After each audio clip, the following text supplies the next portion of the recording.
People in New York City, because I want this message to go out to Europe, to the people in Brazil, to the people in Australia that are getting locked up for being human and going outside. We want you guys to know that New York, we're not gonna stop fighting until they stop. We won't stop until they stop.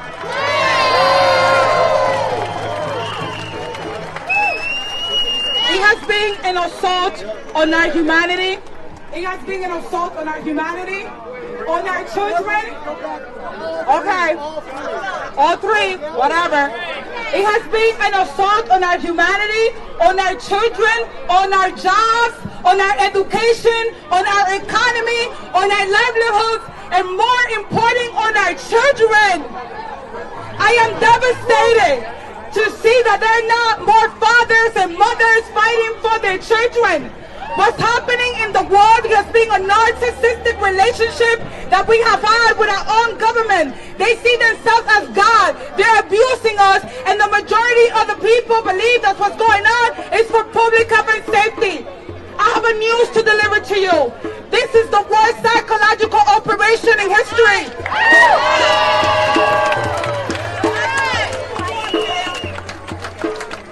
The tactics that are used are psychological in nature. Gaslighting you to make you die your perception. Dividing the people, the golden child versus the scapegoat. The scapegoats are the unvaccinated, and the golden child are those that are compliant. Those are the tactics that narcissistic parents use on their children, because when you divide, you conquer. Another tactic that is used on the people is fear. Fear. Stockhold Syndrome and the cognitive dissonance. The government is abusing us, the people, and they're raping our bodies. I need people to realize this. We cannot no longer continue to go this way. Our jobs are on the line. I personally don't care, because I'd rather stand free. I'd rather eat food from the dumpster than get injected with this bioweapon.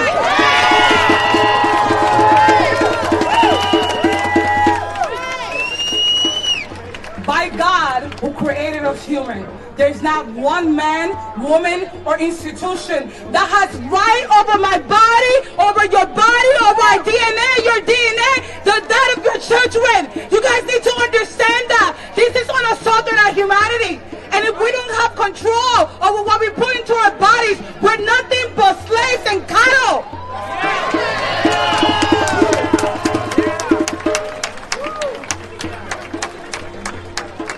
And like I told my mother, I had a serious conversation with her in the year 2020. I thank God, the Almighty, that gave me the gift of discernment. In March 2020, I knew from the beginning that it was a lie, because when the government started to tell you where you need to stand so that you can buy food, when they start telling you to stay home, when they start telling you to close down your jobs, your businesses, your schools, and when they tell you that you cannot worship, I already knew what was to come. The globalists and the communists are here. They're here.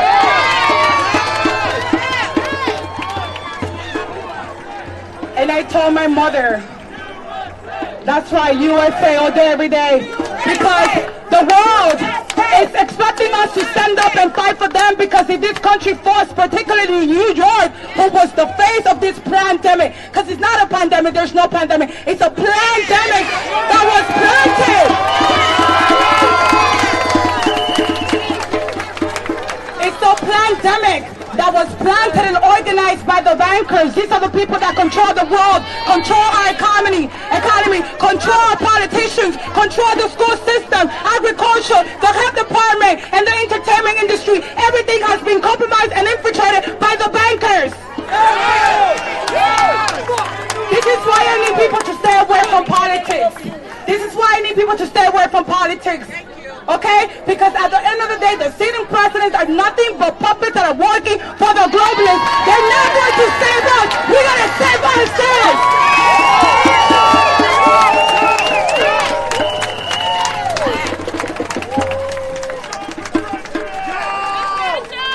And I told my mother in 2020, I had a conversation with her. It was about 2 to 3 in the morning. And I was telling her what I had been doing outside. She said, she thought I was a little crazy. I said, well, I go out with 2 or 3 people. I get in a bullhorn in the freezing cold because I need humanity to wake up. I feel like it's my moral duty as someone that is aware of what's going on to help out my fellow man, no matter your race, your political affiliation, your gender, your sex, your color. It does not matter. We have to stand up for each other because this is all we got. None of us here are part of the 1% elite. None of us. So if you're vaccinated, you need to unite with the unvaccinated because guess what? They're going to come for you too. What are you going to do? What are you going to do? What are you going to do? When they knock on your door, hi, I'm here. I'm from the government. I'm here to help you. 9 million people die of hunger every single year. My parents came from a third world country. I know what the struggle is. I lived there for 4 years as a child. We didn't have a toilet. It was a hole in the ground where we had to go and do our necessities. I know what struggle is. I know what it's like to run out of water. I know what it's like to have no electricity in your house. I know what that feels like. And people need to understand this is where we're heading to.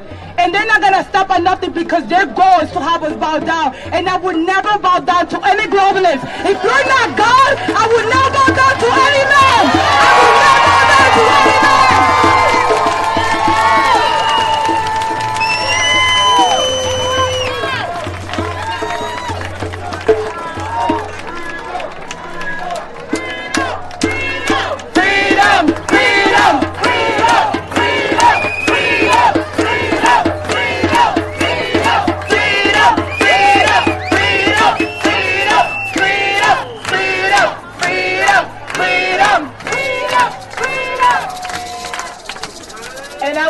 I will finish with what I told my mom that I was going to do.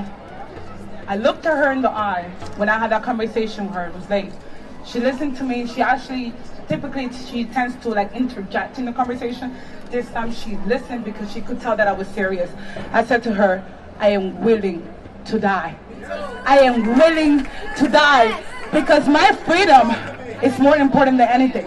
I refuse to bow down and I refuse to die safe. I refuse to get on my knees and beg them for booster shots and for safety. I don't want to be safety. I want to be dangerously free.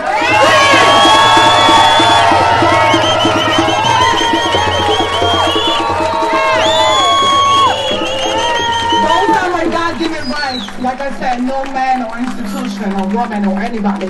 If you're not God, you have no say-so with my body. If you're not God, you have no say-so for what I'm going to do with my life because you're not God. And there's no one more powerful than God but God himself. So you're not going to tell me what to do. You're not going to tell me what to do. What we have right now, if you have children and you care about the children, I'm an aunt, is liberty or death. Give me liberty or death. This is the fight of our lifetime. And like I said, I never thought in 20 million years. I'm the type of person, I work in the school system. For some time, I'm like, I didn't know what else I could do with my life. But I guess this is the calling that God gave me.